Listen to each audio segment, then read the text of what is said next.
If you feel your child has symptoms of Covid, you can get a test for them.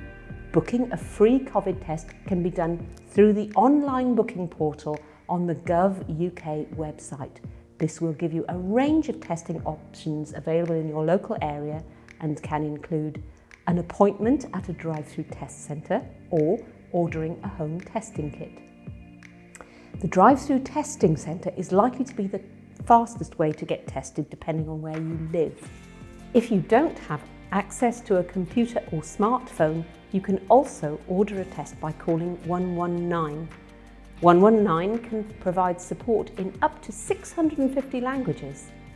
In exceptional circumstances, your school may be able to provide you with a test, so speak with your head teacher. Kits are suitable for people of all ages over the age of 1. Full instructions on how to administer the test and what to do next are provided within each kit. Please follow the instructions carefully and please don't give the testing kit directly to your child.